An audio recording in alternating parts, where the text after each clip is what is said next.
Kalister, let's see if we have this one going. All right, so you were here a couple of years ago in the old location, right? Yes. Okay. Yeah, the shorter mic is the one that you want to talk to, so that would be just great. So you wrote the book, and it's called Overcoming the Odds, and we have you're on the WHAV website this morning, by the way. You're famous, but you were famous a couple of years ago anyway, weren't you? Humble, very humble. I know you are, and you do a lot, an awful lot. But you wrote the book, Overcoming the Odds, and what inspired you to write the book, or who inspired you to write the book? I have to say that it originally started from a gentleman named Robert French of the New Bedford Historical Society. He and I made a connection through Calvary Baptist Church. Edmund Kelly, who's the founder of Calvary Baptist Church, they were doing some research on it in New Bedford, and he contacted me to get a plaque that is now in Calvary. Okay, okay, go ahead. Talking to him, just having conversation, and as I usually do, I don't mind talking and speaking to people. And I just talked about where I grew up at and different things and how to change. And he first initially was the one that said, you need to write a book about your life. You've done so much. You could be an inspiration to other people, but most of all, your family. And whenever there's something that deals with my family, I stop and think about it. They've always been the first priority, second priority in my life. God is the first priority. And that's how the idea came up. And the more we talk, and then Margaret Toomey, former city clerk, had talked to me about my family. And then Josiah and Margaret Toomey, Peggy as we call her, said, we're going to interview you. We want to get this information. And we just through conversation, and they encouraged me, and I kept saying, no, I'm not a writer. I don't want to talk about it. I just played the hand that life dealt with me, that whatever was dealt with me, that could start playing cards, whatever hand that's dealt with you. So they were very supportive, very helpful, and said, we will help you. And so I thought about it, I prayed on it, I cried about it, and they kept encouraging me, and that's how it initially got started. So was there a part about your story that was the easiest one to write? I don't really think so. I wouldn't say that it was easy. I think when I reflect back and think about it, in order to write a story, you have to tell it all, the good, bad, indifferent, and things that's happened. There's things that happen in life that we can't change, that we're not proud of, but it did happen. So if you're going to talk about it and tell the story, you have to tell it all.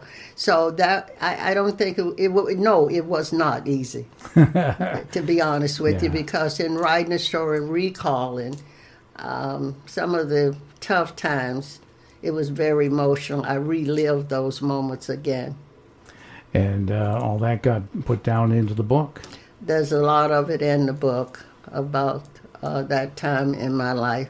But when I would have those low moments as I was attempting to write the book, I would have people like Josiah Marr and Peggy Toomey and Robert French who would say, you can do it. We're here. It's important. And I did not want to disappoint them because they seemed to see something in me that I didn't see. And they kept encouraging me. Sometimes people encourage you, but they don't put any work behind. And those three people put work behind this book with me to help me complete it. So as far as writing the book, how did you find somebody to publish it?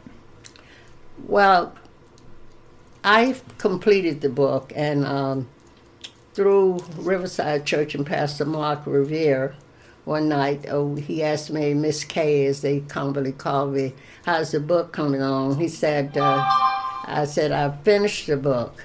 And he said, well, what about publishing? I said, I don't know anything about publishing. I'm not interested. He said, I think I can help you. And he met with me, and he had this credit with the publishing company, and he transferred that credit over to me, and they accepted the change, and that's how the book got published. I don't know how it would have gotten if it had not been for that blessing and Pastor Mark doing that. Have you been practicing your signature for tomorrow? Well, I spent Thursday over 3 hours doing some pre-signing. I signed all the books that pre-signed. Oh, nice. Okay. So that it would be easy at the book signing. That was pretty smart. It must have been Josiah's idea. Josiah suggested a lot. Josiah has really been the person that supported technically, did a lot dealing with the publishing company, things technical that I was not able to do, especially with the computer and changing the information and submitting drafts and making changes. He's been my number one person in helping me. Now, I have a question. How'd you end up in Haverhill from where you grew up? That is some information in the book. It's a long story. My brother, my oldest brother, who's 2 years older than I, was stationed at Otis Air Force Base down on the Cape. I lived on the Cape before I came to Haverhill. I came to Massachusetts in 1955, and I was down on the Cape for about 8 years. My brother was in the service down there, and when he was transferred, and then in the book I talk about it. It's so complicated. You really have to read some of it in the book, and as I say to people, everything's not in there, but if you need clarification or answer to some of the questions in there, I would do it. And I met a girlfriend down there who was from Virginia. Her name was Louise Oakley, and we became friends, and she married a gentleman from Haverhill, John Oakley, and she moved to Haverhill, and she encouraged me when things was not going good with my second marriage and things like that. I was trying to decide if I was going to go back to Alabama, which I really didn't want to do, and she encouraged me to come to Haverhill. And I used to come to Haverhill visit. Haverhill kind of reminded me of my hometown, Decatur, Alabama, the side. It was a city, and not like a big city of Boston, but you knew people, and there was a community, there was a feeling with something about Haverhill, and that's how I ended up with her. So I owe the credit to her, and everybody in Haverhill can give all the credit to Louise Oakley, because she was the one that encouraged me to come. She was living here. She had got married, and she lived here. Yeah, sometimes I tell people Haverhill's like a big, small town. Yes, it is. Yeah. I agree. So, as far as an influence on you, was Decatur more of an influence on you, or Haverhill? Yes, I have to say yes. The background, my family background, I was brought up in a Christian home, intact mother, father, grandfather, grandmother, and we shared living quarters, 2 family houses. Yeah, so the foundation that I grew up with and the teaching that my parents instilled in me was the things that helped me to get through a lot of this. And we'll ask you the question, because you seem to be a forward-thinking person. How would you like to see Haverhill grow? One of the things that, how would I like to see Haverhill go? I'd like to see Haverhill go in a way that it would be concerned with all citizens, regardless of the socioeconomic background or the income level. I think what Haverhill is going in a lot of ways, but it seems as if, quote, the low-income people have been forgotten. And I've traveled that road. I was part of that population in Haverhill when I first came here.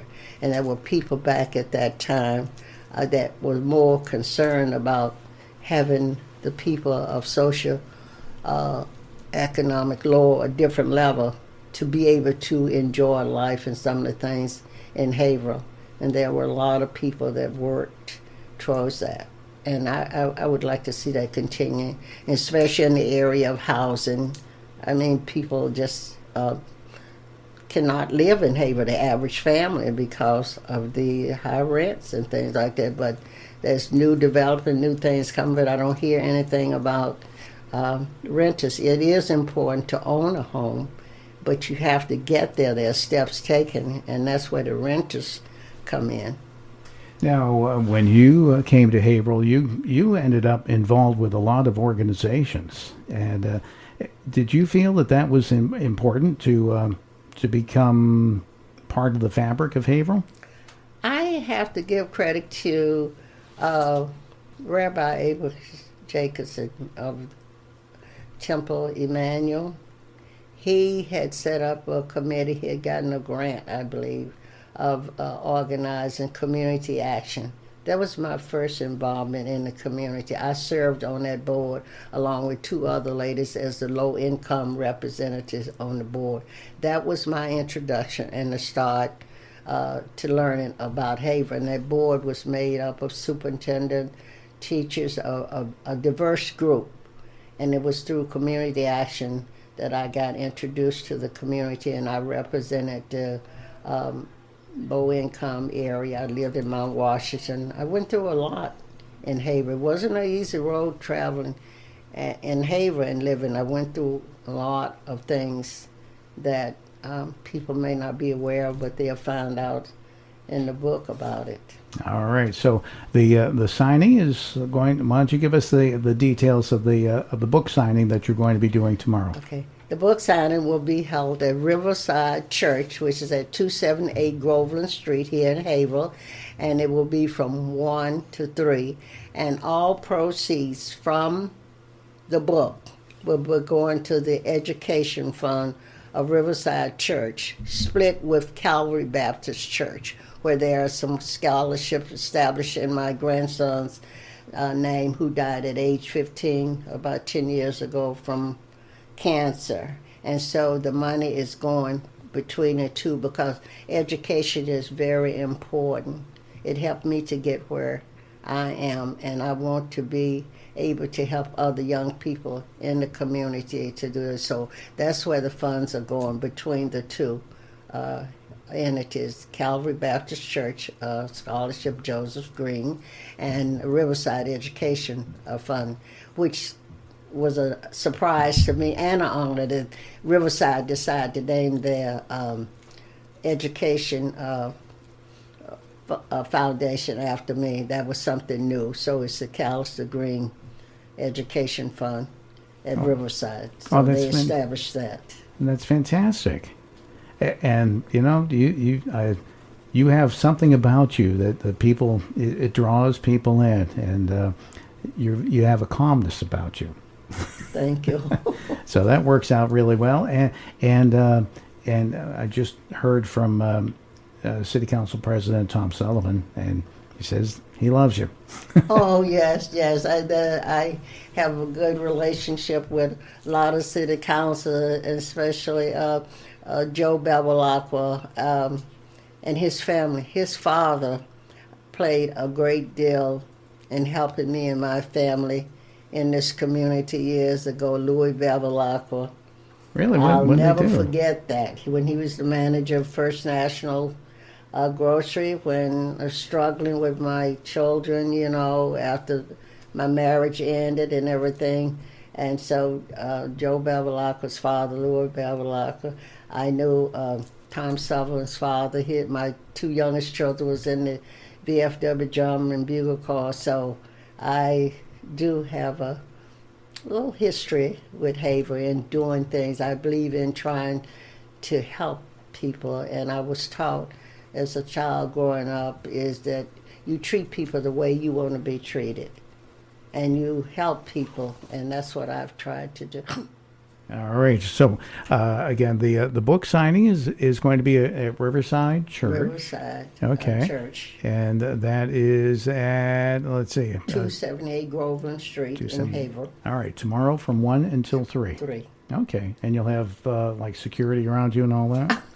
I don't know about all of that, but there will be people there. Yes, I'm looking forward to it. It's been an exciting and challenging journey, and I really owe the credit and first to God and to people like Josiah Meyer and Margaret Toomey and Robert Finch from the New Bedford Historical Society. They gave me the push off to do that and encouraged me to see it through. Well, they know talent when they see it, so Well, they thank did you. it. All right, well, Kalister, thank you so much, and maybe we can get you back on again sometime. Thank you very much for having me. I appreciate it. Kalister Green-Byrd, our guest this morning here on the WAV, 97.9 WHAV. Wake up with Wayne Damon weekdays from 6 to 9 a.m. on 97.9 FM WHAV. Catch the wave, WHAV.